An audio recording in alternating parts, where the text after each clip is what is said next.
Hi, this is Dory. Welcome to Stories by Dory, my crafting journey.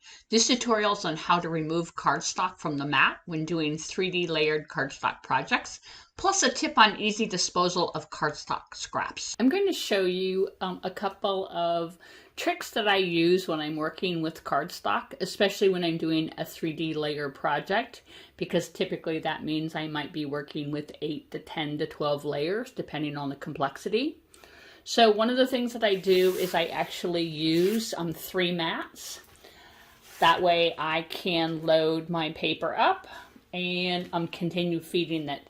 And once I'm done with one of my cuts, I will take my mat and I bring it over. Actually, I work with a 12 by 18 inch self-healing mat, and I use that kind of as my work surface. And the other thing it helps me do is it helps me kind of keep all of my cardstock scraps in one place. So it's very important when you're working with cardstock that you don't start peeling up the cardstock from the mat. That will cause the cardstock to curl. So what I do is I will flip my mat over and I will start literally walking the mat away from my cardstock. And many times when I'm doing this, I will need to use a tool. I use my spatula a lot, or depending on what it is, maybe something a little finer.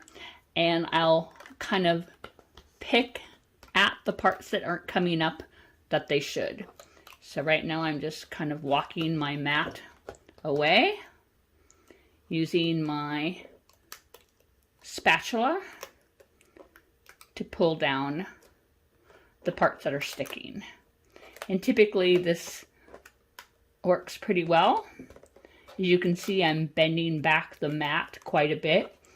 Knock on wood. I've not had a mat snap on me yet, but I know that is possible. And I can continue to walk this back using my spatula.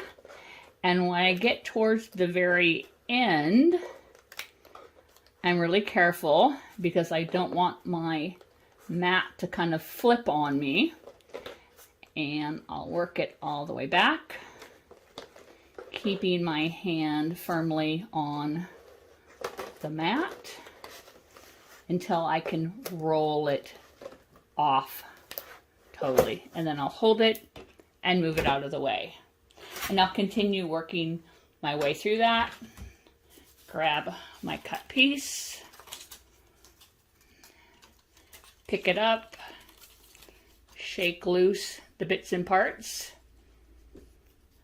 and then once I'm done, I will take my mat and a scraper, scrape off the bits and pieces, and then I'll actually take the mat with the bits and pieces.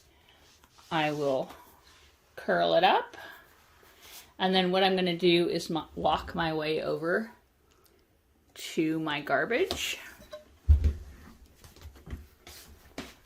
and I basically roll this up and drop it right in. Thank you for watching the video. If you found this helpful, if you could please take a moment to like my video, leave a comment, and please subscribe to my channel.